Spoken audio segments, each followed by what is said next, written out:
When is a TSR game not a TSR game? When it was printed between the fall of TSR in 1997 and the rise of D&D 3.0 in 2000. That's where Alternity lands, the last TSR science fiction game printed. It's marketed as a modern to futuristic game, but it's best known for the science fiction genre. When your cover art is a space marine and the love child of Garrus, Vicarian, and Zuckmoy, it's going to be received as a science fiction game. So how does the last RPG created by TSR hold up? I'm Mr. Welch, and in this Mad Musings, we are looking at the past future of a dying titan. Alternity was written in 1998 by Bill Slavichek and Richard Baker, who had been part of TSR for several years at this point. The game was meant to be a replacement for the Amazing Engine system, which was TSR's generic science fiction RPG. TSR had shut down all secondary titles in 1993 and replaced them with Amazing Engine, but it died a year later. Years later, the decision was made to create a new science fiction RPG from the ground up, but when the game was nearing completion, TSR was bought by Wizards of the Coast. Fortunately for this video, Wizards of the Coast kept the games in production under the old TSR name until 3rd edition D&D came out, at which point old TSR was no more. Alternity was launched with 2 hardback books, the Player's Guide and the Game Master's Guide. It had a few things in common with D&D, like 6 stats, though will and personality replaced wisdom and charisma. It used a d20 for your primary die, but it's inverted. You want to roll low in Alternity. It's a class level system with 4 primary classes, and the level system disguised a bit with a threshold system that only allowed you to spend your XP once you had acquired a certain amount. And that amount went up every time you reached a new threshold. The stats were on a 4 to 16 scale. Character generation was point buy from the ground up. There were 6 starting races to go with the 4 classes, and the Psychic class was added later as an optional one. The 4 starting classes were your general classes with combat ops, diplomats, free agents, and tech ops. The game did start with some psychic rules, but that part of the game came into its own with a dedicated splat book later. Every stat has a derived attribute, and most of them have a resistance modifier. The higher the stat, the harder it is to best you at a contest of that ability. Most derived abilities are a combination of stats, so it makes it hard to use any of them as a dump stat. Of note is intelligence, which determines your starting skill points. And since skills are how success is determined in Alternity, having a bottomed out intelligence means you aren't going to have many skills at all. Just something to think about. The mechanics use a closed skill system, where your difficulty is always your skill level. You roll a d20 and try to roll under your stat plus your skill. For an average task, you roll a d20. The higher your stat or skill, obviously, the greater chance of a success. People who are more talented can do better things on an average roll. The modifiers come into effect in the form of dice that add or subtract to your total. You want subtractions in this case. If you have a slight advantage, you roll a d4 and subtract that from your total. A minor penalty adds to your total. The bigger the penalty or the advantage, the larger the die that gets rolled. Truly impossible tasks require you to roll 4d20 and try to hit a target number around 20 for the most skilled characters. Not likely. It's not enough that you have a simple success or failure system. There are steps of success that give you additional bonuses. If you manage to roll half or less, that's a good success, and it's better than just any old ordinary success. If you manage to roll a quarter of your skill total, then that's an amazing success, which is the best success you could possibly want. These successes can be anything from additional damage, avoiding getting hurt, completing a task with increased speed, or scoring a really good deal on space rebox.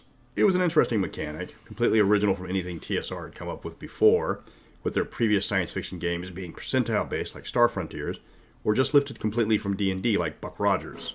As mentioned, there are multiple derived stats you have to calculate by looking up the appropriate charts. Personality gives you last resort points, which are your typical fate, karma, luck points in other games. You can spend them to improve successes, but once spent, they're gone until you spend XP to buy more of them.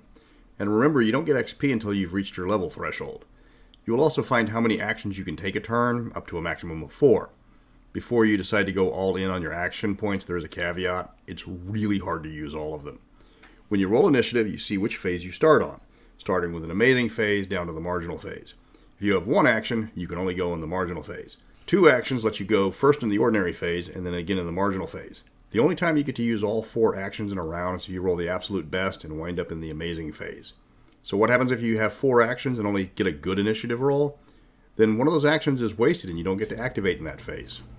Wounds are divided into different categories as well. There's stun damage, wound damage, and mortal damage. You don't want to get hit by the last one. Weapons have 3 categories for damage, again divided between ordinary, good, and amazing. Each level can radically increase the amount of damage done. An ordinary success on hitting someone with a space halberd does 1d6 plus 1 wounds, while an amazing success does d4 plus 1 mortal damage. Armor reduces the wounds taken by a random amount, so space chainmail would reduce the damage by 1d6 minus 1, and you take whatever gets through. If the armor quality is better than the weapon quality, then the damage type is downgraded. If the space chainmail is good quality and the space halberd is only ordinary quality, then all those mortal wounds you did on an amazing hit instead just become regular old wounds. This applies double for amazing armor, but none of the armors in the main book were of amazing quality, so those are restricted to like artifacts. The game claims it's for modern and space genres, but the player's handbook gives you mostly science fiction themes. In fact, the player's handbook is nothing but character creation. There's almost no background information in the Alternity's player's guide. It does give you a variety of alien races, though, and there's a space marine on the cover, so it's obvious what the initial push for the game was. Of the alien races, you've got the Frawl, or space anorexics. They're the passive talkie types. The Mechalus, or sexy Borg. Sexy Borg. Expect lots of tech skills. The Cheyenne are your space salamanders, not the fire-breathing types, the one you find under rocks, only with wings. They're new to the space scene and act accordingly. TSR are space Australian friends lizards, really fast and agile. Then you've got the space warthogs and the Warren, super strong and technologically backwards. Lastly, there are space humans, which get more skills because humans always get more skills. Skills are divided into broad skills and specialist skills, with the cap on the number of broad skills you can have. Broad skills are a baseline skill group. If you have a broad skill, you have all the sub-skills at level 1. However, broad skills can't be increased with experience. You have to buy up individual skills with your points. Everybody is okay at basic stuff, but if you want to get good, that's going to be the majority of your skill points. Several skills unlock new abilities when you reach a certain level with them. So at skill level 6, you can attack twice with a blade. You can skip the wait and buy the special ability early. It costs the difference between the normal level you unlock it at and your current level. It's a neat mechanic, and it lets you dip into a skill for some specific abilities without having to go all in. Or if you just are impatient. The game does have a perk and flaw system, which is pretty simple compared to other games with the same mechanics. There's a limited number of them. You buy them with skill points or take flaws to gain more skill points. If you're playing a character of a limited intellect, it's one of the few ways to get the precious skill points that the game runs on. Of course, this is going to lead to min-maxing, but what game with perks and flaws doesn't lead to min-maxing? So enough about the mechanics. What about the setting? Well, that's where you have to buy more books. The Game Master Guide is filled to the brim with new rules, optional rules, and a guide on how to make new star maps. But that's it. There's no setting contained in any measure of detail with either of the books. Player's Guide is filled with character creation rules, which is great to have that much variety and options in a game. The GM's Guide has rules for starships, mutants, world creation, and an increased look at using skills, perks, and similar, which again is great, but it doesn't leave any room for anything else, unfortunately. Alternity's first campaign was Star Drive, which was your bog-standard science fiction empire-building game setting. Humans find an FTL drive, grabbed a bunch of worlds, fought a big war, found aliens, fought another big war, made peace, and now everybody is happily exploring the stars and finding new things to shoot. There are books regarding new equipment, expanded ship rules, expanded psychic powers, and of course new planets and races. There was even a book that delved into alternate realities, as Sliders was still on the air and hadn't killed off John Rhys Davies yet, or Sabrina Lloyd, or Jerry O'Connell. Damn, that show went downhill quick, didn't it? Regardless, Alternity hopped on the Sliders bandwagon before the show decided to drive off one of the most iconic British actors of stage and screen, and everybody got to watch that show jump the shark faster than a rocket-powered Arthur Fonzarelli in a Las Vegas stunt show. But I'm not bitter. If you want to grab the Star Drive supplements, they're not expensive at all on the secondhand market. I found most of the books for list price on various sites. There's not much of a demand for them. It's got a lot of parallels to Traveller, and that's probably one of the reasons why there's a lack of interest. There's a lot of Traveller books out there compared to about half a dozen source books for Star Drive and a few modules. If you don't want to play Star Drive, it's at least worth mining for inspiration and hooks. But Alternity didn't die with Star Drive, because there was another show that the game decided to copy, and that was X-Files. This was in the 4th season of X-Files, when it was at its peak. Not the X-Files when Mulder left and everybody was struggling to come up with coherent plots without the main character. So naturally, TSR jumped on the concept and the setting Dark Matter was created. This was more in line with the game's claim that it was for modern and science fiction rather than just straight science fiction space opera that Star Drive was. Dark Matter was done by Wolfgang Bauer and Monty Cook, the guy that gave us Cobalt Press, and the guy that gave us the dominance of Wizards in 3.0 over everyone else. Dark Matter is a world of hidden monsters, psychics, and magic. The tabloids tell the truth, and of course nobody believes them. Players can be agents for government groups like the FBI, private investigators, have mysterious backers. Whatever dark conspiracy tropes you want to do can be done in Dark Matter. It's got serious shades of the SCP Foundation, but it was created a decade before that particular setting was even invented. It's set in the grimdark darkness of the grimdark 90s, so of course there's going to be all sorts of nasty, sharp, pointy things waiting for you to blink. Of the two settings, Dark Matter, in my opinion, was the better of the two. simply because it offered more to the players that they didn't already have. Star Drive again had to compete with Traveller and similar space games. Dark Matter had nothing really similar, at least not anything good or something with a dedicated system. Bureau 13 had been around since '93, but that was a comedy RPG. The World of Darkness had several human-specific books, but they seemed more like side projects compared to the supernatural goodness of the core games. Dark Matter gave a lot of range to the players, and you could customize the game to what you wanted. It was a niche product, but it was coming out when dark RPGs were the norm, and the show that defined conspiracy theories was having its best year yet. Dark Matter is even easier to find than Star Drive. It's less well known than Star Drive, and with the grim dark fad long gone, there's not much demand. You can find it on various secondhand sites for often less than list price. If you like the system and want to try an X-File setting, it's not an expensive pickup, but finding players might be your issue. Not many people want to play a 20-year-old game to recreate a TV show that's core audience now has jobs and families. It's almost like TSR didn't know what to do with Alternity. They had their space opera game, they had their X-File game, and they still kept trying to find an audience for the mechanics. They converted Gamma World to the Alternity system, like I mentioned in the review of that game, and it went over like a rabid anthro skunk mutant with explosive diarrhea, because Gamma World players were happy with 3rd edition, and they did not want to switch from the fast and loose system to the hard crunch of Alternity. If you want to know more about the version of Gamma World, check out that video. I'm not going to rehash it here. They did have a crossover using the game license, grabbing the StarCraft license for a box set. It only used the fast play rules, as you played Terran Marines blasting Zerg, and there was little else, as there was not an audience for this game outside the curious. It was a bait to get new players into RPGs, but throwing people the beginner rules and targeting older players at the same time rarely works. It does stand out because unlike other games in the Alternity line, this one is incredibly expensive on the secondhand market. The miniatures cost a ton. The box set I've seen go for over $200 complete. It's less of a game compared to a collectible now. I don't think we'll ever see a PDF, so if you have to get everything TSR, or just that big of a StarCraft fan, you can try to get lucky on an auction. Otherwise, it's going to remain a curiosity to you. The game did have a few other crossovers, nothing on the scale that StarCraft had. In Dragon Magazine 259, they gave you the rules for all the weapons in Fallout 2. Well, most of them. They didn't give you everything in the game, but if you needed to take down a borged-out space mutant with a Red Ryder BB gun, you had the rules at your fingertips. They sadly didn't include everything, so the Bozar rifle was missing, but they had enough. And it also came out of nowhere, because I figure they were trying to get the rights to Fallout, and they just never could seal the deal. Fallout 2 did come out in '98, right when Alternity was one of the few TSR products being made. Still, the article was a nice addition to the game, and a surprise one at that. Alternity lived on after TSR finally went to the great Chapter 11 filing in the sky. It was mined for ideas and mechanics for D20 Modern, with most of the races making it into the later book. Dark Matter was relaunched using the D20 system, and Star Drive was rebranded with D20 Future. There is a new game also by Richard Baker called Alternity that just came out, but it has enough mechanical differences that it would be getting its own review rather than me going line by line over the differences. Because you don't want to listen to me for fine-tooth mechanical breakdowns. You listen to me because of my sexy voice and to find the Winona picture. And there she is. Overall, it's a nice touch. Even her moles are sexy. Anyways, back to Alternity. Alternity was almost a game out of time. It was coming literally at the end of TSR, before being flipped to Wizards and the future of D&D. It tried to be multiple settings at once, with mixed results. Star Drive couldn't compete with Traveller. Dark Matter came in at the tail end of the grimdark darkness of the grimdark 90s, but didn't manage to miss the fat entirely. The game was strip-mined into D20 Modern, and the system itself is now back on the shelves with an all-new version. It was a decent mechanical set, but one that took a lot of pages to fully cover. Still, if you want a crunchy system to run your space opera or conspiracy theory game, you can still buy the original books cheap. How y'all doing today?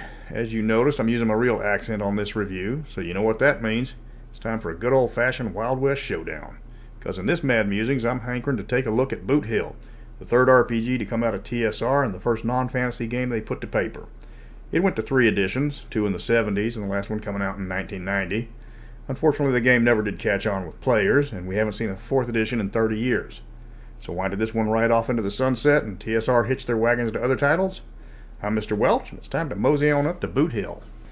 Boot Hill goes all the way back to the earliest days of RPGs. Published in 1975, just a year after D&D first saw print, it was a tiny booklet compared to today's standards, digest sized and only 40 pages. It was first written by Gary Gygax and Brian Bloom, with 4 artists getting the credit for interior art, but only by last name. Tracy Lesh did the exterior art. The art is crude by later TSR standards, with some interesting choices like John Wesley Hardin, an actual ancestor of mine, trying to get the drop on Wild Bill Hickok with what appears to be a Colt 1911.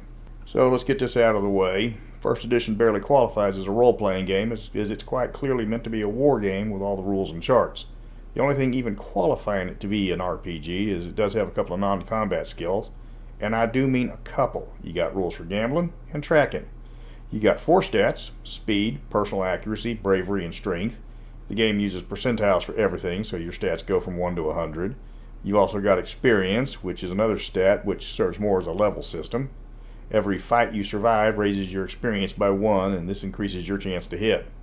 Combat is quite simple. Find all the modifiers to your accuracy and roll to hit.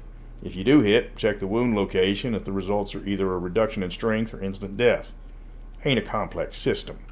If your strength hits 0, you get KO'd and you're out of the fight. Ain't no rules for recovery. This is more of a war game after all. As you can see, first edition didn't have a lot going for it. Now, skip ahead to 1979. Disco is king. Kramer is going full bore against Kramer, and Boot Hill has another go-round with second edition, also written by the original authors. This time it's a box set with counters and a map, but the rule book is still in the same 40-page range. The stats are the same, except personal accuracy gets renamed gun accuracy. Wounds are still in the dead not dead category. As long as you've got strength left, you can still pull the trigger. Banditos ain't got time to bleed. Second edition does give rules for healing and improving your character, but a lot of it's just cut and paste from first edition. It does include some rules for some of the nastiest hombres this side of the Rio Grande, including their bounty and how many men they put in the ground. John Wesley Hardin leads the pack with 44, so yay great-great-great-great-great-granddaddy. But it is still mostly a war game than an RPG. Even the modules it receives are more scenarios and adventures, with the noticeable exception of Mad Mesa. Skip forward a full decade, and TSR is launching second edition D&D and decides not to let the long-dead Boot Hill franchise go completely bust. So third edition gets launched, and Steve Winter gets the writing credit this time around. He tosses out almost everything, turning it into a true RPG and moving away from its wargaming roots. Percentile system is gone, replaced with a D20 system. Skills are added, and wounds are completely revised. It's practically a different game, only recognizable to its predecessors by the setting. This edition only got a single module in the Curse of Cortez, and even that was an RPGA adventure. For all purposes, Boot Hill was a one-book wonder, and it never saw any official support after that. Third edition used a D20 for skill checks. You rolled the die, and you tried to get equal to or under your level in the skill. Non-combat skills started at a random level. When you got one, you rolled 2d10, and that's your level. Combat skills always start at 1, and these are calculated by the type of weapon used along with any and all modifiers, because Boot Hill loves modifiers. Again, roll a d20, and if you hit the target number or lower, that's a wound. Check location, roll a d6 to see if it was a mortal wound. Add any and all modifiers. If the modifier roll is a 6 or higher, the wound is mortal, unless you make a luck roll. You can only die from a mortal wound. Light wounds and major wounds are never mortal, regardless of how many you get. And unless you are throwing some serious lead down range, a hit to a limb is never lethal, because femoral arteries don't exist in the Wild West, I reckon. The majority of the rules in 3rd edition are combat related. Boot Hill is pure action. You can try to make a roll to yank a wisdom tooth if you got the skill, but you ain't playing this game to practice your dentistry, even if you is playing Doc Holliday. It uses an initiative system where the slowest announce their actions first, and then the fastest act first. And no, you can't change your actions. It does require you to shoot first before moving. You can't fire and move at the same time. So if you want to recreate the Wyatt Earp versus Curly Bill fight in Tombstone, you're going to have to house rule that. There's a ton of modifiers and rules for quick draws. This is a very cinematic Wild West, though it does keep it realistic enough that standing in the open for a showdown is more than likely going to get both people killed. Get behind that rock or get behind that water trowel, because Kevlar is still a few decades away. Or just put a steel plate under your serape and hope they don't shoot you in the head. The rules actually include how to use horses finally. The previous editions mentioned them, but never included them in any way except for combat modifiers. You can saddle break horses, lasso Mustangs, and even fight from horseback if you want. There's no rules for shooting horses, so again, you're going to need to house rule that in case somebody wants to shoot out a mount from a Comanche that's about to ride him down. The book does cut and paste the fastest guns from the West from 2nd edition, but it also gives you a list of westerns to watch in order to get in the mood for Boot Hill. This is a little strange because it has a habit of telling you about the actor and not the character in some of those entries. It'll tell you the Red Ryder was one of the most popular shows of its time, but nothing about the character himself. The chart alternates between actor names and character names with no consistency. You can't have the man with no name on one line, then Eli Wallach and Lee Van Cleef on the next line, instead of having Tuco and Angel Eyes. First off, Clint Eastwood played Blondie in The Good, the Bad, and the Ugly. He was Manchoing for a few dollars more. He only was the man with no name for a fistful of dollars. This is a minor gripe, but it did stick in my craw. And before you ask, the game does predate movies like Tombstone, Maverick, and The Unforgiven, so those aren't mentioned. There's a small history section in the game, but even TSR admits it's a very trimmed-down version of actual historical events. It starts in 1848 and goes to 1912 with about 2 pages of history. There's a laundry list of Wild West personas that's still there, but again, there's no explanation on who any of these people are. After that, it gives you some scenarios and a sample town, with the shootout at the OK Corral repeated as it is in every edition. Boot Hill was an RPG by the barest of measures until 3rd edition. None of the editions got anything in the form of a source book, which was unusual for a TSR product. It was too much of a war game for the RPG players, and the fact it lacked any supernatural or science fiction element in a time where people were looking for escapism didn't help. You can get copies of 2nd and 3rd edition over on DriveThru, so if you want a physical copy of the book, ain't nothing holding you back. Have you ever sat down with your popcorn and your drink to watch the brand new movie adaptation of your favorite comic book or TV show, and find yourself going back to the source material, wondering who all these new people are and what the hell is happening? That's the fate of TSR's ill-fated Buck Rogers RPG, the one that replaced Star Frontiers, the one that was a clone of 2nd edition D&D, the one that included several questions about conflicts of interest with the head of TSR, a game that had none of the camp of the original series, and none of the charm of the early 80s TV show. It appealed to no one, and is considered one of the major causes of the decline of TSR. I'm Mr. Welch, and on this Mad Musings we are looking at Buck. He'll save every one of us. Back in the distant past of 1988, TSR was run by Lorraine Williams, who was also the granddaughter of John Dilley, the man responsible for turning Buck Rogers into a comic strip. When he died, the rights to Buck passed to the Dilley family trust, of which Williams was a beneficiary. So she decided that Buck Rogers needed to be an RPG. The fact that she got a percentage of everything sold was not lost on people in the industry. But TSR already had a sci-fi game, Star Frontiers. Easy enough, kill Star Frontiers and release Buck Rogers. But which Buck Rogers to go with? The 1939 serials from Universal featuring All-American Adonis Buster Crabbe, Olympic champion, star of stage and screen? Or the 1980s sci-fi series with Gil Gerard, but primarily best known for Aaron Gray's immortal performance as Captain Wilma Deering? The TV show that is fondly remembered even today, probably due to the surprisingly large number of bikini women found in the show. But which one? TSR decided to go with none of them, instead creating their own version of the story with a rather hard sci-fi vibe, despite all the spaceships looking like War Rocket Ajax. All of the action was inside the solar system, but largely restricted to just the first 4 planets in the asteroid belt. There were no aliens, but lots of genetically enhanced humans. Mechanically, the game is a rehash of almost all the 2nd edition rules. It even has Thaco. It adds the tech stat, but the other 6 are identical to D&D. It has saving throws, levels, and of course multiple races. You got people from the first 4 planets, as well as the moon and the moons of Jupiter, and the Ginnies, or genetically designed races. Well, more genetically designed than every other race, other than the stock humans living on Earth. There are 6 classes: Warrior, Rogue, Rocket Jock, Medic, Scout, and Engineer, which mostly pair up with traditional D&D classes, with a few high-tech exceptions. You have skills specific to each class, and you get 40 skill points to divide up every level, similar to Thief skills back in 2nd edition. There's a pool of general skills, but the class skills can never be bought off-class. So if you want to play a medic who can spot small details, sorry, but that skill is available to everyone but you. There's not much to go over in the rules. Again, they're lifted from 2nd edition D&D without much thought to making a unique rule set for the game. It's much like 3rd edition when people started to discover the D20 system was a terrible generic system. 2nd edition was never intended to be used outside of D&D, and applying it to Buck Rogers made it painfully obvious why this is the case. If you know how to play 1st or 2nd edition D&D, you already know how to play Buck Rogers. It even has the descending armor class scale. There's nothing very original about the mechanics of the game.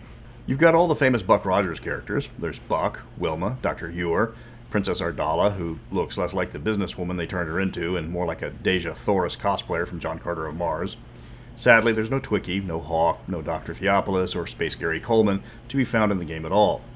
But fortunately, there's no sudden change in the plot, so you have to go exploring the cosmos because the producers changed in the middle of the series, and instead of the guy wanting Star Wars on TV, now you got the guy that wants Star Trek on TV. So you've completely flipped the concept of the show, and people stopped watching. Don't ask Gil Gerard about the thematic flip. Trust me, I did. He gets mad. Since I don't have to cover the mechanics, I can just jump straight into the background. All the major NPCs have their own stat card that are separate from the book, so if you want to run into Buck or Wilma, they're right there. If you're thinking about basing a game around a single NPC is a terrible idea, you've been paying attention to this channel. Buck is front and center, and let me tell you, he is amazeballs! But how often are you going to use a DMPC given to you by the maker of the game? You can't have all these characters showing up all the time. But they still made them front and center and reminded us how awesome they were.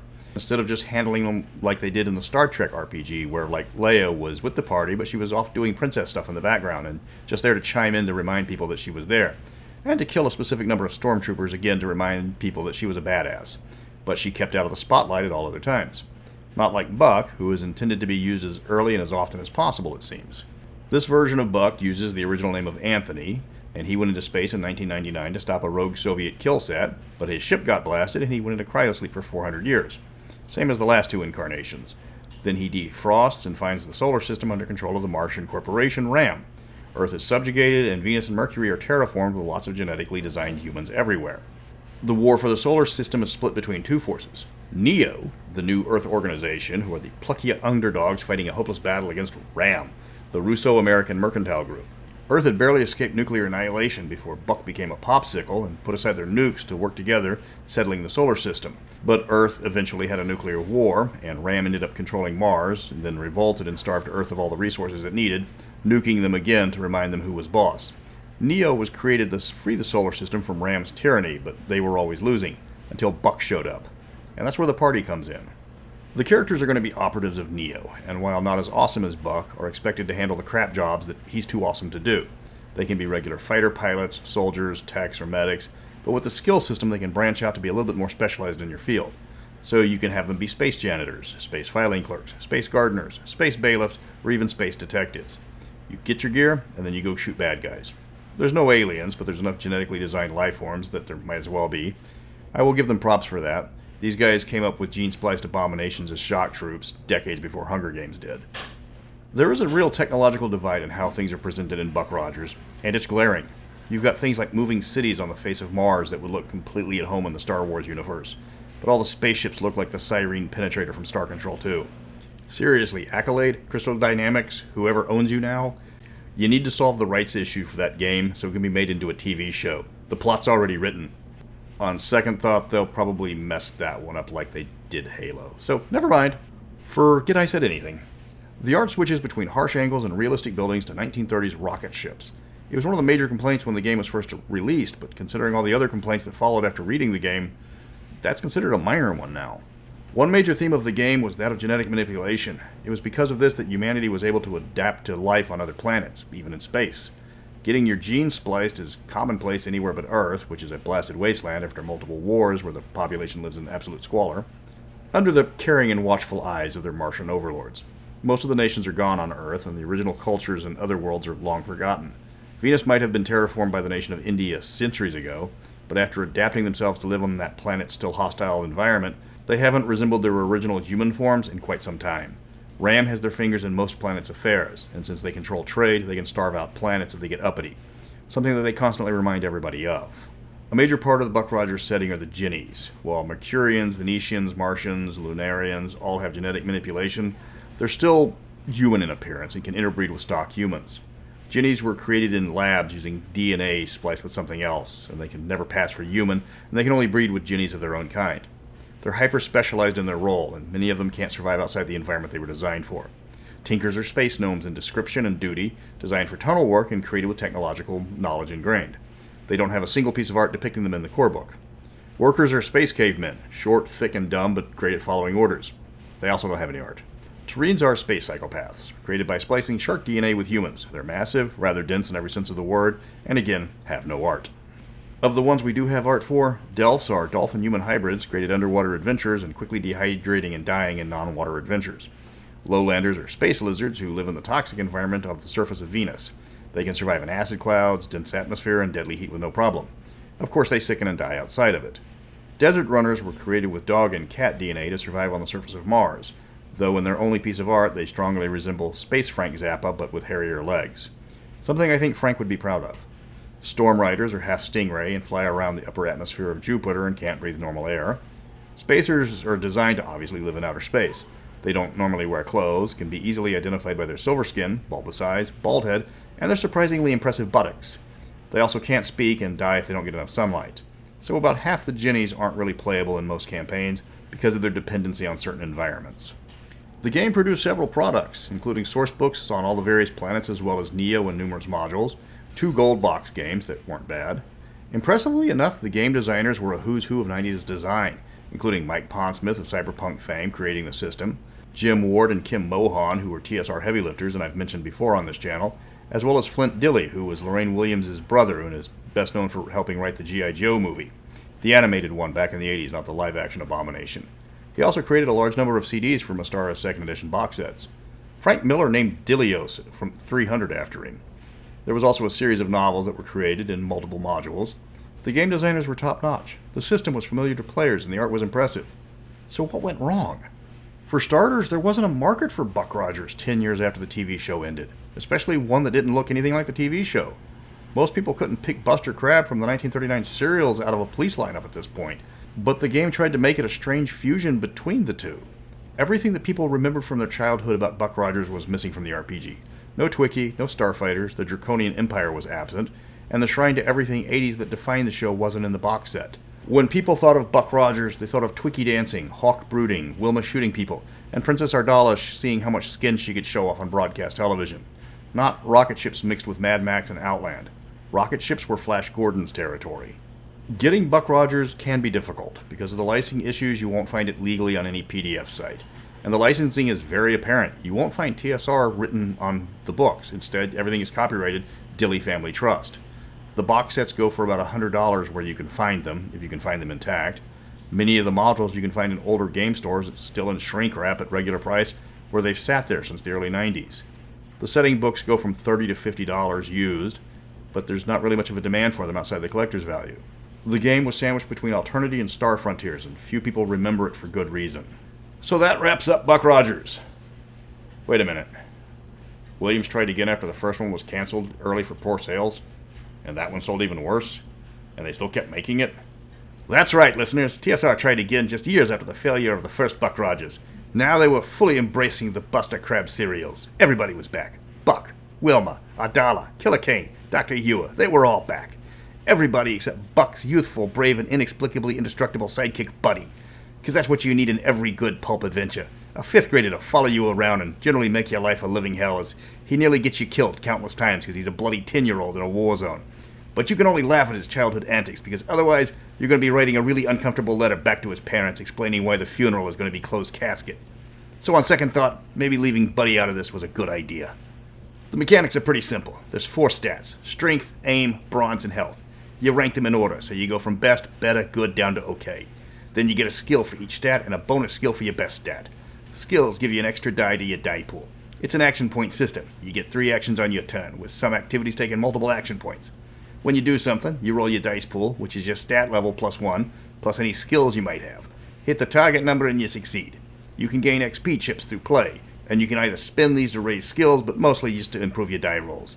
And now you come to the game world where you have to help the forces of America push out the pugnacious Han army under the control of the Mongol Emperor of North America. That's right, the bad guys are all Chinese. And not just Chinese. 1930s America version of Chinese. Remember, back in the 30s, the Chinese didn't have that big of an army. Come to think of it, they didn't even have the largest army in China at the time. Before WW2, China was known as the place that everybody just liked to show up and conquer. And all the stereotypes are on full display here back in 1993. Buck teeth, slanted eyes, straw hats on everybody. The kind of stuff that would get you fired from most jobs even suggesting anything remotely like this. A large amount of the art is original, done by Dick Calkins, taken straight from the comic book pages. Showing this game to your friends is going to raise a lot of eyebrows. You have been warned. The setting is definitely World War I with ray guns. Buck is an ace pilot fighting with Captain Deering and her motley bunch of heroes, including Sky Pirates, Steampunk Navajo, Space Cowboys, and the Nation of Chile. Well, not Space Cowboys. This game, unlike the first version, is all on Earth, mostly around Chicago as Buck tries to chase off the Second Mongolian Empire. You got rocket guns, laser tanks, disintegration cannons, cowboys named the Cyclone Kid and Lariat Luke. And there's not much to the game past the initial box set, unless you count the second adventure box set, War Against the Han. Unless, of course, all your players are Uyghurs, in which case this is going to quickly turn into their favorite game. Buck Rogers in both forms failed. In the case of the cliffhanger game, it failed badly. It wasn't advertised very well, it didn't sell in great numbers, and it was discontinued almost immediately. It didn't help the box set was made with low-quality components. The maps were done on thin cardstock, and the characters were all cardboard cutout standees. Finding a complete box set for the Cliffhanger game is like trying to find a pristine 1973 Ford Pinto, and for the same reasons. You can find the box set sealed on sale for list price if you wait around long enough. There is no demand outside of the die-hard collectors, and even then, this game is just there to fill up shelf space. Are you tired of being locked up in your house waiting for this virus to end? Are you at wit's end? Do you feel like putting on hand puppets and pretending to be a classic cartoon character and letting fidget spinners decide your every action? Then, man, do I have an RPG for you. TSR's Bullwinkle and Rocky game. That's right, the makers of Dungeons & Dragons created a licensed role-playing game in the world of Frostbite Falls, and you can live out all your cartoon fantasies in it. At least without people staring at you. Well, at least not as much as you did it without warning. I'm Mr. Welch. Welcome to my Mad Musings, where today we are playing Moose and Squirrel. Bullwinkle and Rocky was created in 1988 and written by the legendary Zeb Cook. Sue Myers did the art, and was done in the style of the classic cartoon, so it's deliberately simplistic. As much as you like the show, Rocky and Bullwinkle was not known for its art. What this game is known for is the puppets. Since you are only playing the characters from the show, you are provided hand puppets, so you can show which character you are playing. Not that we wouldn't already know. Okay, to be completely honest, this is not a game you play sober. This game has no creation system. You are playing one of the characters from the show, not just Rocky and Bullwinkle, but there's Boris and Natasha, Dudley Do-Right, Snidely Whiplash, Mr. Peabody and Sherman, and a whole bunch of other characters you've probably forgotten by now. It's a storytelling game at heart. You pick which setting you are playing in and then dole out the characters as needed. You can adventure in Frostbite Falls, Canada, the Fractured Fairy Tales, the Aesop and Sons, or go historical with Sherman and Mr. Peabody. Then you start piecing the story together. Each player is dealt 5 story cards with the rather large deck of plot points, and then you start telling the story. When it gets slow, somebody can play a card from their hand to introduce a plot point. The plot cards are all over the place, with things like drugged drinks, brilliant ideas, the guide to everything good and true, a valuable inheritance, or you have Mr. Big making an appearance. The game is cooperative, so everybody is trying to contribute to the story. The other part of the game that people will remember is the spinners. This is a diceless RPG, years before Amber ever came out. Each character has a spinner that determines success or failure. The format is beyond simplistic. You spin the dial and hope it lands on yes. If it does, then you succeed in your task. If it lands on no, you fail in your task. There is a greater chance of landing on no than yes, and the less important the character was in the show, the smaller their chance of success. Quite literally in this case. The game is at heart a comedy RPG. There's no death. For that matter, there's no hit points or anything similar. The narrator determines the results of a failure, but it's never anything crippling. You're trying to capture the spirit of the TV show, though getting the biting social commentary is usually not required. As the game is largely cooperative, the point is to have fun. You aren't leveling up Rocky to a second-level squirrel. He's always going to have the same abilities every single game. The characters do have some variation in their abilities. Each one has advantages and often a disadvantage. Rocky can fly and he's nimble, but he's also a terrible judge of character. Bullwinkle is strong, can remember anything he ever ate, and can predict the weather, but he's dumb as a brick. These are, of course, for storytelling purposes.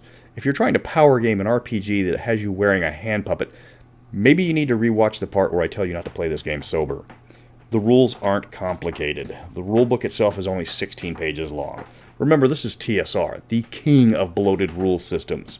But considering the game also kept the written parts to an absolute minimum, there's probably a reason for this.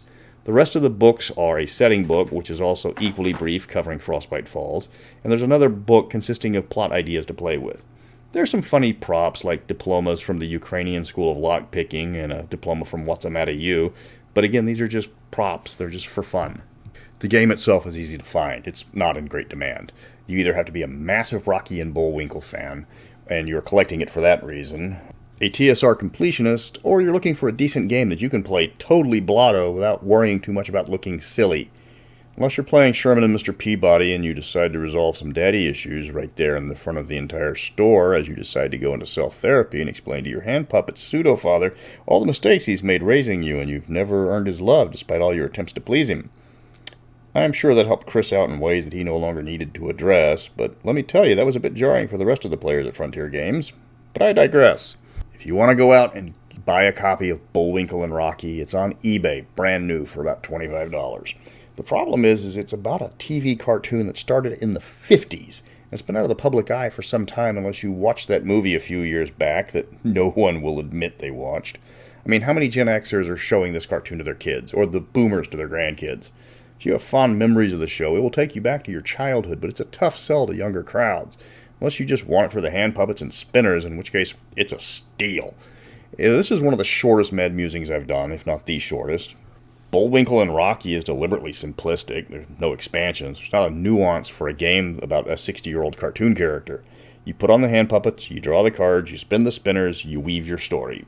The props are certainly a huge plus in the game's favor in terms of collectivity, but if you have no interest in the setting, it's just a curiosity. What a day! What a lovely day!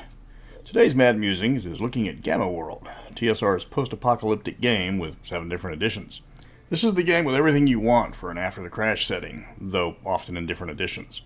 You've got versions that go from very serious to very silly, and almost all of them borrowing their rules from whatever the D&D edition was of the day, from 1st edition to 4th edition D&D, with D20 Modern thrown in. It has a fairly loyal fan base, who each have their own favorite edition. It also has the reputation of being a furry game, though that reputation did come a few editions in. I'm Mr. Welch, and let's find out who runs Bartertown. Gamma World starts all the way back in 1978, being the brainchild of Jim Ward and Jake Jacquet. God, I hope I pronounced that one right. In one of TSR's attempts to start a new RPG to run alongside D&D. While it obviously never had the success of D&D, it probably did have the best staying power of all the secondary titles. It was pretty much in print non-stop in one of its various editions until the closeout of the 7th edition about 10 years ago. So, good job, guys. The background plot is rather thin because it really wasn't needed. First edition gives a decent amount of history for what happened to destroy civilization, but without a lot of specifics. Nobody knows what finally blew up the world hundreds of years ago. But it doesn't really matter. The world has been drastically changed. There's mutants everywhere, lost tech to find, and strange monsters to encounter. In short, don't worry about the past. Focus on the now. The game was tied to the original Metamorphosis Alpha, the first science fiction RPG, also written by Ward. It keeps the original premise of humans trying to survive on a setting filled with mutants, furries, robots, and lost tech, but instead of being on a spaceship, it's now on planet Earth. There are a lot of similarities, as you can expect, with psychic powers and mutations and the rest. TSR was impressed with the game, but wanted it on a larger scale. Enter Gamma World 2 years later. Learned that from Jim Ward himself. First edition Gamma World largely took its mechanics from a modified version of first edition D&D. Stats were the same as D&D with a few changes. Wisdom became mental strength. Strength was now physical strength. Hit points were largely generated at character generation by rolling a d6 for every point of constitution, but they never went up unless you raised your con. Saving throws were reduced to just 3, mainly dealing with environmental hazards. Attacks were calculated like THAC0, rolling on a chart comparing the quality of your weapon against your target's armor class. The better the weapon, the better the chance. So a super high-tech weapon is going to wreck face compared to a rock. There technically aren't any levels, but when you reach certain thresholds, you get to roll on certain charts that typically raise your stats, up to a maximum of 18. So, leveling by another name. First edition, there's 3 playable races. Purebred humans that have no special rules and are considered by the game much weaker compared to the other 2. But are considered friendly by death robots and automated tracking plasma cannons. Great for you, but don't stand too close to your Viscacha hybrid buddy. They do have a few advantages in dealing with old tech, and they're kind of like the Vault Dwellers of Gamma World. You've got the mutant animals, where the game gets its furry reputation from. Pick an animal, make it humanoid, then wing the special abilities. That's pretty much the rules for mutant animals. They do get better. Then you move on to the mutants, the reason why you're playing this game. Gamma World is all about the mutations. It has pages of mutations to roll for. Some amazing, some meaning you shouldn't get too attached to the character. You've got physical and mental mutations, and you roll at random when you get them. You can get normal psychic stuff like telepathy or telekinesis. You can get utterly powerful stuff like planar travel or life drain. And then you get the bad stuff. There's some spectacularly bad mutations, like turning every saving throw against poison into a save or die result. You could smell like prey to every predator on the planet. Or you could just be water soluble. Like I said, some of these mutations mean don't get attached to your character. But the utter randomness of the mutations is what made the game popular. Second edition hit in 1983 with James Ritchie adding his name to the design credits. It's a box set now and in full color with a better page layout. The rule system is still first edition D&D. In fact, the biggest changes in the system were just tweaks to various rules and abilities that needed adjustments. There's a ton more art in second edition, with Easley, Elmore, and Parkinson giving images to the places and creatures that were only described in the first edition. And there's some wild creatures to be found in Gamma World. giant rideable jackalopes, humanoid rabbits that turn metal weapons into rubber, 8-legged centipede horses, and carnivorous trees fully capable of using weapons. There's a lot of monsters that are hard to believe their design was done sober. The monsters are some of the best parts of the game, even if they make no sense whatsoever. The different species are now much better designed, with purebred humans still being flawless creatures, but now with benefits to a few stats, more hit points on average, as well as a better understanding of technology. Mutants are still going to mutate, though the rules are a little bit better defined. It's still DM fiat for most of your abilities. Mutations are the same, aside for some rules tweaks. There's a ton more variations of gears and robots, especially the robots, but this is to be expected because the page count of 2nd edition is more than double that of 1st edition. And because of this, a good number of the classic Gamma World fans prefer 2nd edition to 1st edition, considering it more of an upgrade than a new edition. 3rd edition hit in 1986, and this time the design was accredited to Jim Ward alone, though he said that his involvement with the game ended after 2nd edition. The biggest change of this edition was converting the rules over to a version of the Marvel superhero system, with a color-coded chart determining success based on the ranks of the characters. It also went away from the level system to more of a stat skill open class system. The original 3 classes are there, but now you can play plant creatures as well. The formatting of this book did take a step backwards from 2nd edition, something you notice early on with the more compacted text in the book. The mutations are still the same, updated for the new system, with plant mutations being used for plant characters finally. A good chunk of the book's art is recycled from 2nd edition, as well as most of the text for the robots and monsters. 4th edition came out in 1992, with Bruce Nesmith adding his name to the design. This edition was based on Dungeons & Dragons 2nd edition, and is largely considered by a good chunk of the Gamma World's fans as the pinnacle of the setting. Senses and mutations are added as stats to the game, though of course purebred humans still don't mutate.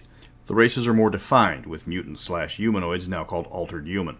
The rules for mutant animals are now a fully fleshed out option, with little in the way of just wing it. Instead, there's a variety of different types of animals, and players are given a list of options depending on the animal they want to play. Still want to go full furry? That's an option. So is a talking animal and all the points in between. Plants are back as well, with just as many creation rules. It was the definition of the animal rules in this edition that really gave the game its furry reputation. Mutations are reined in, with players getting 1 to 5 total, rather than 2d4 like in previous versions. Mental and physical mutations are the opposite of each other, with more of one giving you less of another. 4th edition was a full-on class level system with 4 classes available. They naturally synced up with D&D classes, with one exception. Enforcers were fighters, espers were wizards, scouts were thieves, and examiners replaced the cleric class by focusing on recovering and using lost technology. Characters leveled up normally like D&D, though you had to focus on what you wanted to level up more than the original system. For example, you got to add a +1 to a derived stat every level. This can be skills, attack bonuses, or mutation abilities. While it's a bit more restrictive, it also gave you more agency than its fantasy cousin. After 4th edition, Gamma World got absorbed into a variety of new games as subsettings. 5th edition is tied to the game Alternity. It was a much darker and grittier game compared to its predecessors, something that didn't sit well with the original fans. Kind of like that show Mockingbird Lane that probably none of you remember, which was a serious remake of the Munsters. Somewhere, somebody thought that was a good idea. Anyways, rather than lots of silly 80s references and furry mutants, Alternity Gamma World was a fight-for-your-life survival game. It does add androids to the races finally, but the furry mutants are restricted to the raccoon-like dabbers, the giant Sasquatch, and the super-intelligent Sleeth, who despite their name and appearance are not Sleestack. You will instantly notice this when you realize they have a movement rate faster than 1. Everyone else, of course, is from the Alternity system, which you're going to have to wait for that review to come out for specifics. But it's basically an altered D20 system with 4 classes, again similar to D&D classes, except now they're Combat Op, Tech Op, Diplomat, and Free Agent. This edition suffers badly from taking itself too seriously, plus not a lot of Gamma World players wanted to switch from the superior 4th edition to the amalgamated version that was Alternity. Gamma World 6th edition was tied to the D20 Modern book, and unlike the Alternity version, was mostly standalone. You will need the D20 Modern book for all the rules. This version was licensed to Sword and Sorcery Studio, the first version of the game outsourced to another company. Actually, the only version outsourced. You cannot play this version by itself. Races are the original purebreds and mutants, but now you have stock humans and androids. No furries for you. Stock humans are just run-of-the-mill humans with no special abilities. Pure strains are now their own special race rather than just non-mutated humans. This was a sticking point because the edition threw the old lore on its ear for no apparent reason other than just have different varieties of humans in a game known for people not playing a lot of humans because the other options were more fun. Then you pick a job and your hero type from the normal D20 rules, and the rest is crunch. Again, very serious, with little humor and tons of rules. And once again, the Gamma World fans largely passed on it. 7th edition was tied to 4th edition Dungeons & Dragons, with all the baggage that came with it. It's also the most controversial because of the collectible cards that you had to buy to get the special abilities. It goes back to the wacky roots of the early games, and I mean way back. Character generation is roll on a chart. Get 2 character elements and merge them together. Typically this was a mutant or a furry and a special power. That was the extent of most of the character generation. You had the same type of powers as 4th edition, so you had your at-will powers, your once-a-day powers, etc. The same complaint about 4th edition being World of Warcraft the board game applied to Gamma World 7th edition. If you wanted to use the best powers, you had to get them from the powers card that you bought with random powers in it. That's right, it brought CCG collecting to an RPG.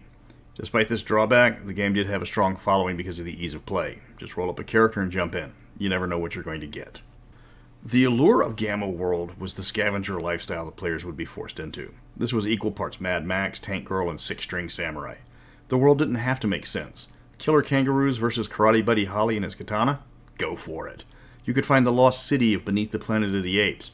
Try to find Renewal or Sanctuary in Logan's Run. Race across the country in your Porsche like in The Last Chase. Wait, that was a terrible movie. Scratch that. Instead, try to get the super contact lenses out of the last free city like in Barbed Wire. No, that movie was even worse. What about searching for the perfect sex bot like in Cherry 2000? Maybe not that one either.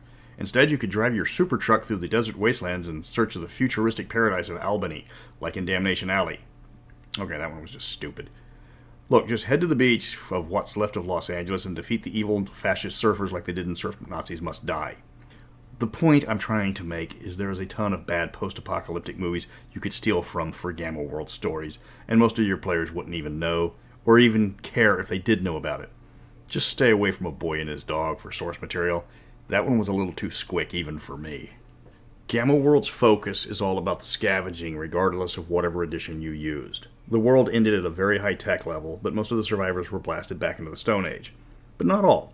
Unlike Numenera, there are playable characters that know how the old technology actually works.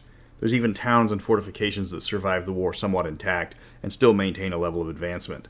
There's multiple tech levels for the players to encounter, with purebreds more familiar with the old technology, and mutants and furries being much more primitive. It's a balance thing. Mutants get pyrokinesis, humans get laser pistols. There's also hyper-advanced technology with artifacts that are well above all known technological levels. Maybe they're helpful, maybe they're dangerous. More than likely, it's both, and unlocking artifacts is a major part of the game.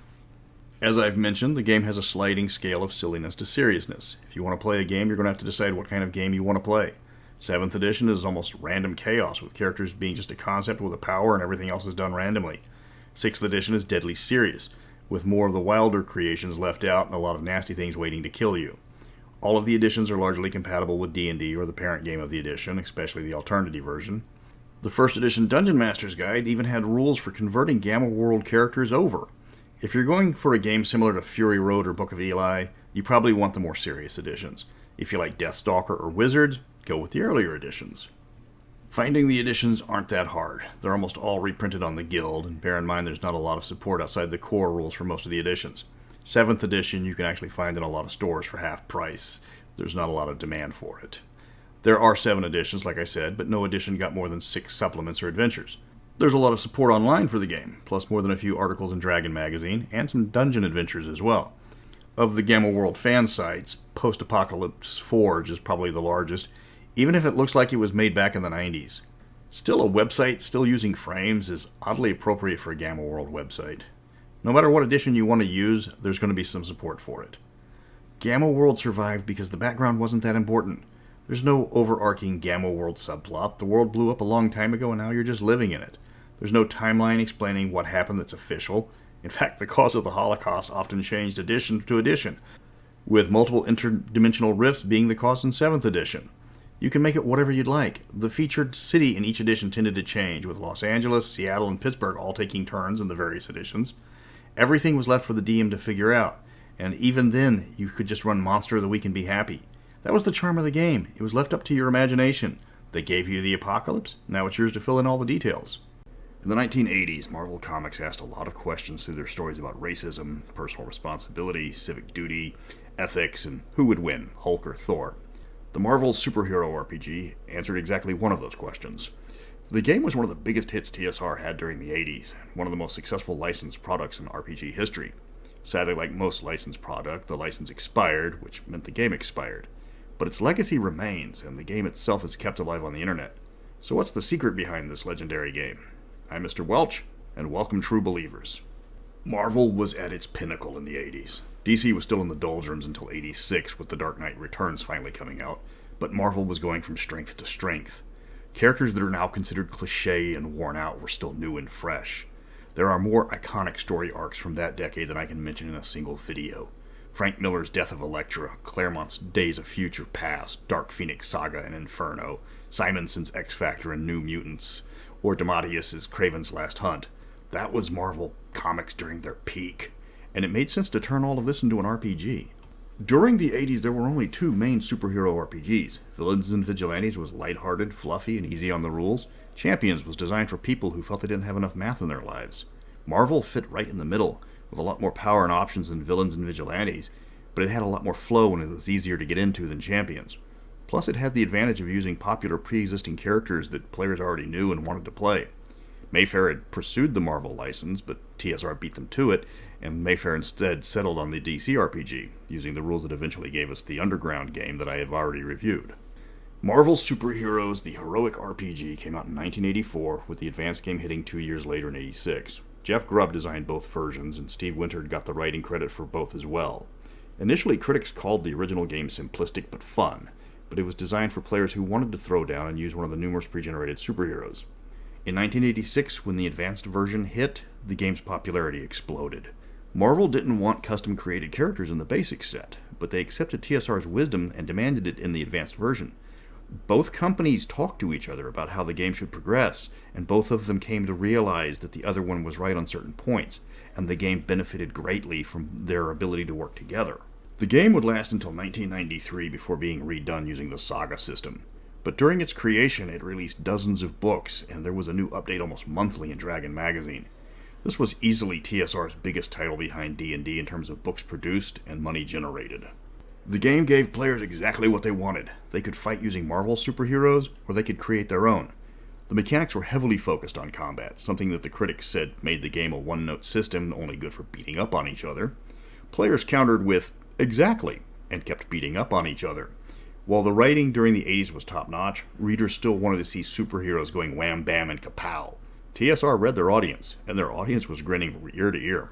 The system became known as the Face Rip system, which was an acronym for the stats in the game. The 7 stats were fighting, agility, strength, endurance, reason, intuition, and psyche.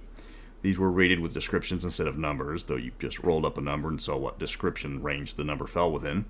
Descriptions usually went from feeble to unearthly, with ratings like typical, remarkable, and amazing somewhere in between. So if you rolled up a 45 for your fighting stat, you look on the chart and find where that number falls, which is in the incredible range, and that becomes your rating. It's simple enough, though memorizing whether amazing is better or worse than incredible took some getting used to. There are ranks above unearthly, but those were reserved for extraplanar godlike creatures. Or apparently every character rolled it by a 13-year-old that swore he rolled it honestly. Good luck on rolling 150 on percentiles. Once you got your stats rolled, you had to decide what is the source of your superheroic powers. These were kind of classes, but only for determining initial powers. You had altered humans, like Jack of Hearts. They got their powers through experiments or outside forces. High-tech heroes got their powers from gadgets or similar tech like Darkhawk. Mutants were your standard X-Men type like Boom Boom. Robots were self-explanatory, but you could totally play Herbie if you wanted to. Lastly, there were aliens or non-humans that came to Earth to be superheroes like Howard the Duck. Abilities didn't vary that much from each origin, but they gave you specific powers you were more than likely to have based on your origin. The game was groundbreaking in a lot of ways. Almost all the art was created by Marvel artists and then sent to TSR for inclusion in the latest book. Because of its heavy combat-related rules, it included large maps for the different adventures for the characters to fight on, and occasionally the players. These maps were in full color, which became the industry norm. One of the biggest innovations the game created was the constant updating of the characters. The game was done with the full cooperation with Marvel, so when a character in the comics got a new power, so did the character in the RPG. This led to the update books, where characters that had changed in the comics got their new stat blocks. So, for example, when Storm lost her powers after being shot by an anti-mutant gun in 1986, in the RPG she didn't have her powers until 1987, because the game reflected that as well. The game kept expanding by covering more characters and locations inside the Marvel Universe, and the game kept selling well. In 1987, the Ultimate Powers book came out, which exploded the number of options the players could create. The original 5 origins for the characters expanded to a possible 22 versions, from normal humans to gods and everything in between. You could now gain your powers through surgery, cybernetics, or just raw training. You could have a body comprised of energy, stone, or liquids. With the ability to play just a normal human, superheroes like Hawkeye or the Punisher were suddenly playable options through character creation. The book quickly became a must-buy. And the origins behind the book was just somebody randomly decided to list all the superpowers that the Marvel Universe had, and somebody overheard him and said, you know what, this would make a great idea for a supplement. The mechanic system was done on a chart to determine the chance of success. It was a percentile system when you boiled it down, one that was presented in a colorful format to increase its appeal. You look up at your rating, which gives you 4 possibilities when you roll on that stat. White results are failure, green results are baseline successes, yellow results are superior to green, and red are the best possible results. As your stats increase, the natural success areas naturally increase to improve your chances. A human with a typical level ability has a 3% chance of a red result on a test, where someone with a monstrous ability like the Hulk's strength has a 10% chance of the same result. Trying something easier or harder than usual can shift the column you were rolling on up or down a few places to change the chance of success. It was a simple system for quick combats. Find your rating, roll the percentiles, check what color you landed on, and everything else was worked out for you. Originally this was just for combat, but the system was quickly adapted to skills and other non-combat uses. Characters were to be generated at random. There was no point buy or template system. You roll your stats, put them where you want them, and determine the source of your powers. The powers aren't even, neither are the sources of power. A god has a lot more abilities than a guy that just hits the gym a lot. You can start with a lot of powers if you're lucky, or just a couple if you hose the roll and you start with barely any and hope you get something useful. If you're really unlucky and happen to roll badly, you get the lowest amount of powers possible. Then roll your first power up as teleportation, which takes up both of your power slots, and when determining the power level of your teleport ability, you roll a natural 1, which means your teleportation is the weakest it can possibly be in the entire game, since you can't go below feeble for a character. While everybody else gets all these amazing powers, you can teleport 3 feet line of sight. Thus began the rather abbreviated career of the amazing Blinkweasel. The game used the karma point system as experience points, and a host of other things. These were handed out for doing heroic actions. Stop a shoplifter? Earn 3 karma. Save a life? Earn 20 karma right there. You get more karma for arresting, or arranging for the arrest of a bad guy, or defeating a high-powered villain. But karma can be lost as well if you don't do heroic stuff. Remember, this is before the grimdark 90s. The anti-hero wasn't a thing yet. Wolverine's popularity was not yet surging, and he hadn't developed his ability to teleport in every single story arc yet, or at least on just the cover of every comic book at once. You lose karma for committing crimes, so be sure to wait for the walk sign to turn on before entering the crosswalk. Even if you weren't in control of your character, you still lose the karma. If you let a crime happen, you lose karma. So start farming those crosswalks for jaywalkers again. Losing a fight costs you karma, even if the fight is scripted. Destroying half the city to take down a rather defiant jaywalker costs you karma. Okay, they got a point on that one. Killing someone costs you all your karma, unless you're Wolverine, because you're Wolverine. Seriously, he has a special rule that applied just to him that let him kill people without karma loss. Meanwhile, Cyclops lost karma if he got homesick. Needless to say, karma penalties were punitive and steep. You do gain karma for living your personal life as well. Peter Parker has to turn in papers to J. Jonah Jameson. Tony Stark has a company to run. Howard the Duck has to maintain his regular status at the local bar. Bruce Banner has to attend anger management therapy. And Wolverine has to hang around young teenage girls and show them how a real man acts. If they roleplay their regular life, they gain karma. Otherwise, they lose karma. Doing charitable acts is a great way to gain karma, depending on your character's abilities. Hank Pym might get a few points for helping someone who dropped their keys down a sewer grate. Scott Summers could cut up a fallen tree after a storm to make it easier for people to move the debris. Aurora Monroe might make it rain during a drought. Wolverine might volunteer to be the judge of a Miss Teen Beauty pageant. Charity is a great way to farm karma without the risk of losing it. Karma is earned constantly, so if Spider-Man over the course of an hour webs up a dozen people trying to jaywalk, he gets 10 karma for each webbing as he calls the cops so these lawbreakers can be properly ticketed, giving him 120 karma. It's divided between players, so if he needs help from Daredevil to apprehend a rather quick jaywalker who was able to dodge the first web attack, then they earn 5 karma each. Players can even form a karma pool, giving the entire team a source of karma to pull from. Players can spend karma to adjust die rolls, pull punches on certain attacks, use special power abilities known as stunts, build permanent pieces of equipment, or be banked for advancement. Banked karma is immune to karma loss, but it can't be used for anything else. Players can only bank karma for one of 7 increases, but only bank points for 1 increase at a time. Aside from raising abilities and powers, they could also train new skills or gain social bonuses by investing or going on baby-kissing sprees, one of Wolverine's tricks to keep his karma and his popularity high. There is a huge section of weapons, vehicles, and gadgets for players to have fun with. Plus, if you have that one friend that wants to play Razorback, this game has their back. Vehicular rules treat the vehicles as characters with their own stats, letting characters fistfight armored vehicles and such. Weapons, on the other hand, had a price and a damage level, with a few special rules thrown in. If you're looking for the Punisher's Arsenal comic, the game doesn't provide you with that one, unless you bought the Guns and Weapons supplement.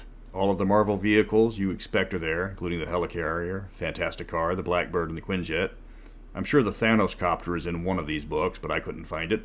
Granted, I didn't look that hard either. The game is expansive. TSR worked closely with Marvel, and the relationship became almost symbiotic at times. TSR would come up with ideas for the game that Marvel would utilize on their end, like databases of their characters. Marvel would send TSR ideas for new modules or rules, often suggestions made by TSR originally that Marvel initially was against, but came to realize it was the right decision. When a book needed art, Marvel supplied it from their collection of previous works. The list of artists involved in the Marvel RPG was a who's who of 80 comic artists.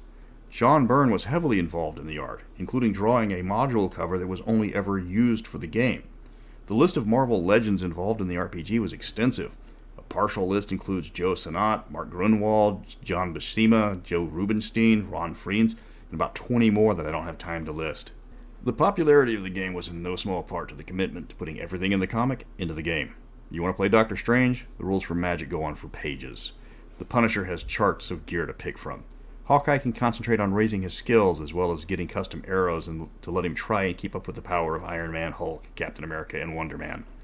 Cypher has lots of hobbies to spend his points on while he sits in the Xavier mansion knowing that one day Professor X will need him to translate something into French.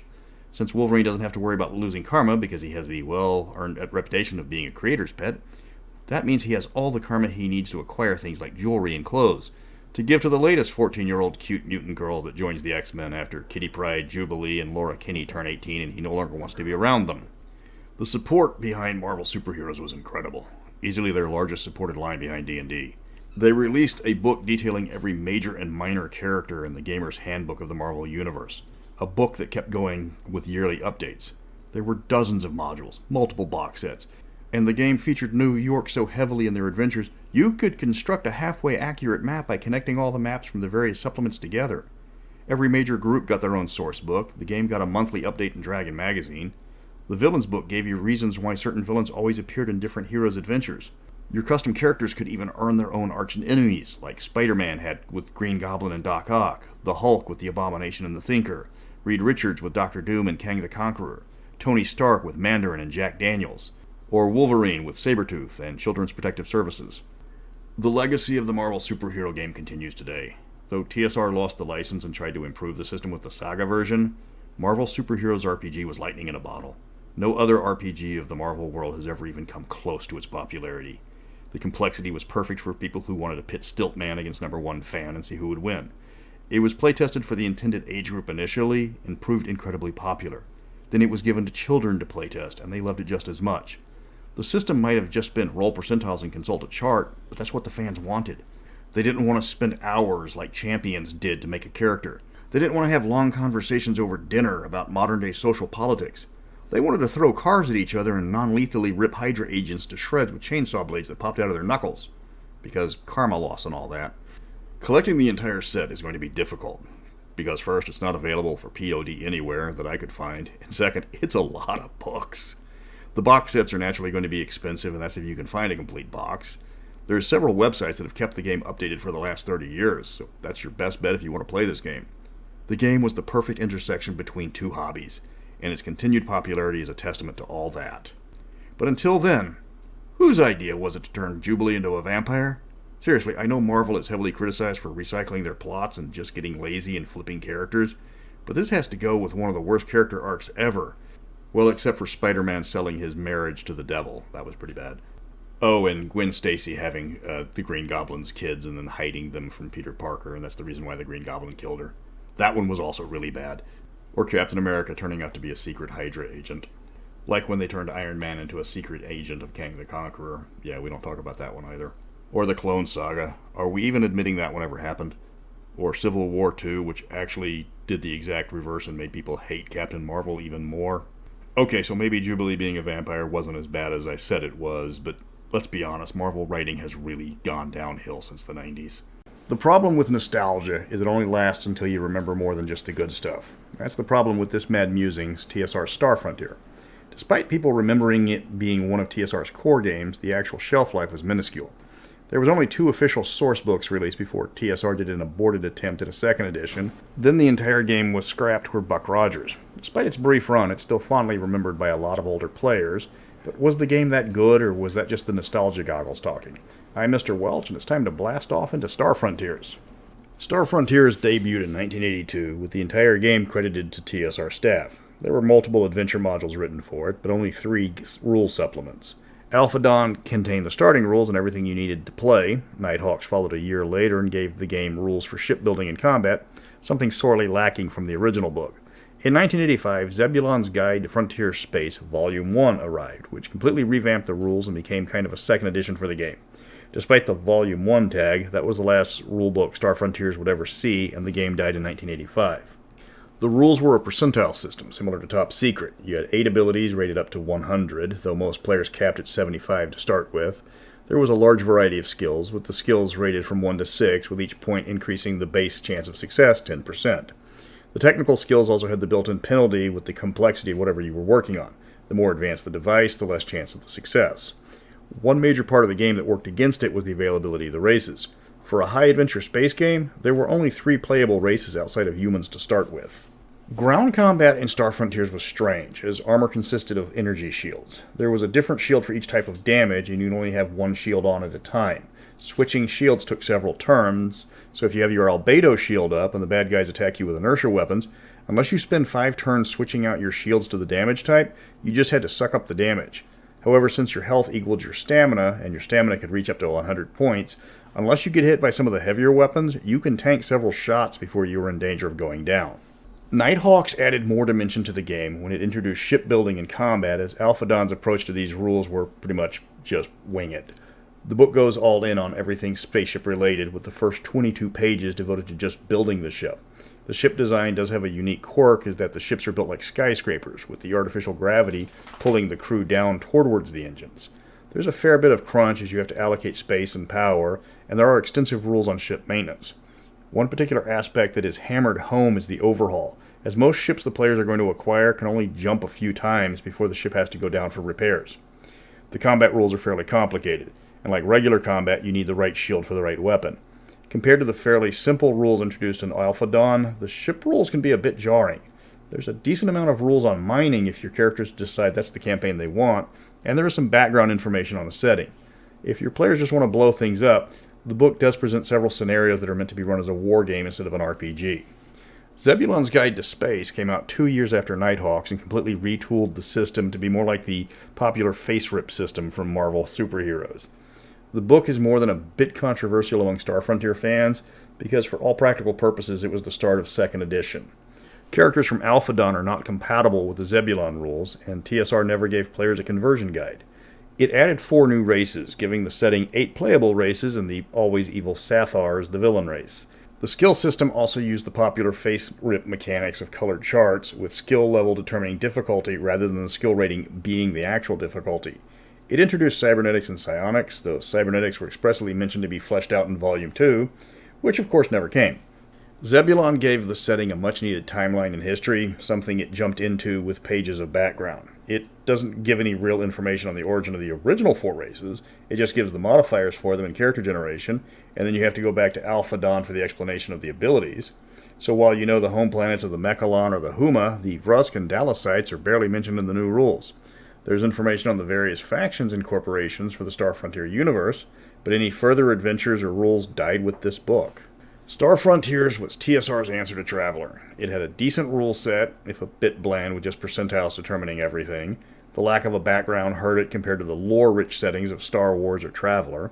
There was a lot of modules for the game, true enough, but the lack of sourcebooks caused Star Frontiers to stagnate, while Traveller is still in print today because of its immense universe, and West End game Star Wars was the second best selling RPG, only behind D&D.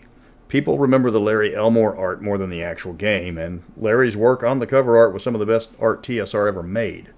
There's still a following for the game. StarFrontiersman.com had a ton of fan-created support for the game. It created modules, sourcebooks, and scenarios for Star Frontiers for decades after its demise. There are several other sites that have also contributed fan creations, but that is the largest one that I could find.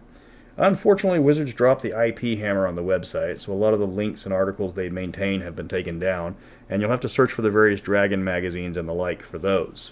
I don't know if Star Frontiers will ever make a comeback. Wizards has kept some of the older games in-house like Gamma World, but others like Boot Hill and Top Secret, it let go. The fact that they are protecting Star Frontiers might mean they are looking at a relaunch, but that's pure speculation on my part. The game would probably need a complete overhaul for Wizards' taste. The face rip mechanics are a bit obtuse compared to Wizards games today, and the Alpha Dawn version was way too much math compared to current games. Still, you can only change so much of a game before it stops being the game that you were originally remaking. I wouldn't place bets on Star Frontiers arriving in stores anytime soon, though. Star Frontiers will always be the TSR game that got a raw deal. From the amount of material released, it never found its place in the TSR catalog. When it finally did get a relaunch with similar rules as the more popular Marvel system, TSR killed the line because Lorraine Williams taking control. Williams had the rights to Buck Rogers and wanted TSR to pursue that property, so Star Frontiers had to go. That gave us Buck Rogers in the 25th century. It lingered for 3 years before dying because nobody really wanted to play Buck Rogers. This was replaced with High Adventure Cliffhanger's Buck Rogers, which died even more brutally. So if you want to blame anyone for the failure of Star Frontiers, blame Buck Rogers. But not Gil Gerard. He's actually a cool guy. Just don't ask him about Season 2. And if Felix Sila's there with him, totally ask him about the Addams Family. The stories he can tell about the behind-the-scene antics of John Aston, Jackie Coogan, and Carolyn Jones, and the rest of the cast will warm your heart. If you want to pick up Star Frontiers, you can usually get most of the books for about $30 each on the various auction sites. That seems to be the going price, and if you're patient, you might find them for cheaper, but you're going to have to be really patient for most of these books. If you choose to accept this video, you will be fully immersed in the world of one of TSR's earliest RPGs. In this Mad Musings, we are looking at the various iterations of Top Secret, one of the most popular spy RPGs in its time, back in the golden age of TSR. It's back now under a different TSR. The game is making a comeback with a radically different style, yet keeping the concept the same. I'm Mr. Welch, and let's get out our licenses to kill. Merle Rasmussen is the man that gave the world the first version of Top Secret. You've heard that name before because he's the author of the Mystara modules Quagmire and Savage Coast on this video channel. But Top Secret was his project from the start, though Doug Niles updated the game for 2nd edition. Top Secret New World Order was created by Rasmussen again, but this time under the guise of TSR Games and released via Kickstarter. In 1980, TSR was expanding its game lines away from D&D to try to diversify the market. So we got classics like Boot Hill, Star Frontiers, Gamma World, Gangbusters, and of course Top Secret. James Bond was going strong, with Moonraker just leaving theaters and For Your Eyes Only about to arrive, but well before Octopussy left its dent in the spy genre. So the time was perfect for a game where players could relive the best moments of their favorite spy. Cue the Top Secret box set that gave us exhaustive rules about living the life of being a super secret agent. And I do mean exhaustive. The first edition of the rules was light on fluff, but almost overbearing with crunch. It's a percentile-based system where just about every aspect of spycraft was covered. You do have to remember this is 1980s and the Cold War was still flaring. Carter was still in office and Afghanistan was being fought by the Russians. While 1980s didn't have all the computers and spy satellites that we did have active hotspots being contested by NATO and the Soviet bloc. Because of this, First Edition was known for not having a super secret spy agency, but expected players to play out their characters in real-world intelligence agencies. So there was no equivalent of Spectre or Command, but instead there was information on the CIA, KGB, MI6, Mossad, and over 2 full pages of other intelligence agencies active during that time period. Rasmussen did do his homework. First edition had 6 stats for the players to keep track of, with the range going from 26 to 100 in terms of range. You roll percentiles, and if you rolled under a certain amount, the game gave you a bonus so your character wouldn't be stuck with a terrible stat, which makes sense because spy agencies have a minimum requirement for their agents. Then you get your skills, which are determined randomly, and you get a number of skills equal to the 10's place in your knowledge stat. A knowledge of 27 gives you 2 skills, and a knowledge of 96 gets you a whopping 9 skills. So study hard, because that will help your character more than anything. Skills are rolled randomly with a chance to get to pick your skill, but there's a lot of rolling and character generation. The edition had 3 classes: Investigator, Confiscator, and Assassin, or Spy, Thief, and Killer to boil it down to your duties. Each one had special assignments to each mission and got bonus experience performing their tasks well. The better you do, the more money and experience you make. The problem with First Edition was it didn't have a lot of scope. Other than a player's guide that gave you more options, the only thing released for Second Edition was just a series of modules on the GM screen. The game's overarching story was a bit lacking, but that was about to change with Second Edition, called Special Intelligence. Top Secret SI was the edition people remember when they think of Top Secret. It was much more expanded and a better designed game, expanding the characters to more than just a bunch of random numbers that you roll on occasion. Now the characters had advantages, disadvantages, a better skill system. They could buy luck points, but they never knew exactly how many they had because when they got luck, they got a random amount that was never revealed to them. The system was similar to First Edition, staying a percentile system, but far less crunchy. In addition, the support for SI was several times the amount First Edition received. There was an additional box set, 9 more adventures, 7 splat books, plus even a line of novels devoted to the game. SI played quickly and captured the feel of the spy movies perfectly. Remember, this is still James Bond more than Jason Bourne, and with the Soviet Union beginning to unravel, TSR needed a new catch, and they did by introducing Orion and Webb, the good guy spy agency and the bad guy spy agency. This freed up players from real-world agencies and let them save the world without having to play all characters from the same country, or at least come up with a reason why a multinational spy team was recruited every single mission. SI was well received by gamers, though it wasn't Dungeons & Dragons, and that reduced its overall impact on gaming. The setting even expanded into the supernatural and superhero genres later with releases, but most groups were reliving their Sean Connery fantasies that the game offered them. The rules were fairly balanced aside from its rather unrealistic weapon accuracies. One tweak a lot of GMs had to make was to reduce the accuracy of guns on all sides so the game didn't turn into a massacre every single combat. Sadly, Top Secret SI was only supported for 2 years before it was dropped. Those 2 years left a lasting impact on older players because there weren't a lot of spy RPGs back in the day, except for the James Bond RPG. That did prove to be more popular, but had its license yanked, and then there was later the Spycraft RPG. But Top Secret was the first spy RPG. Now, Top Secret New World Order was born in 2017 and hit the shelves the year after. NWO brought this spy RPG to modern day. The James Bond spy was still there, but you could also play Jason Bourne, John Wick, Jack Ryan. Well, to be a Hollywood super spy, you have to start with a J name. The game was a radical departure from the older sets because it drops the percentile die for a die pool system and adds in more interactive play style. The dice mechanics required you to roll various types of dice to try to hit a target number of 13. The better you are at a skill or a stat, the higher the die type.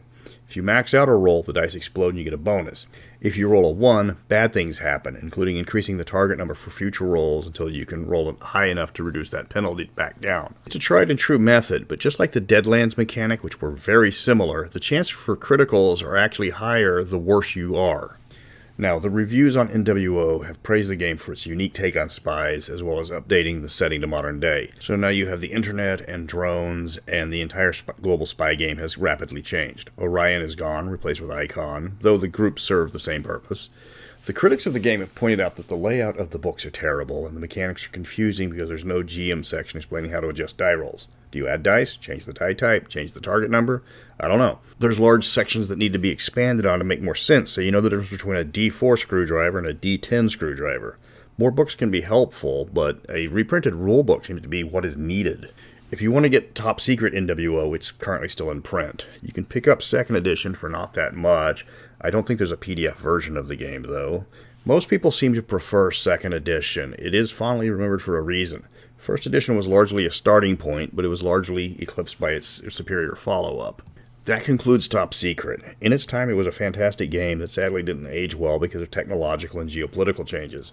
James Bond was the go-to spy in the day, but Hollywood has given us so many more options that the game needed to be updated. Is that NWO? Maybe with some revisions, but right now the game needs a revamp to be truly enjoyable. If you want some good old-fashioned Cold War spycraft, head over to eBay or Amazon and grab some of the SI books. You'll enjoy yourself.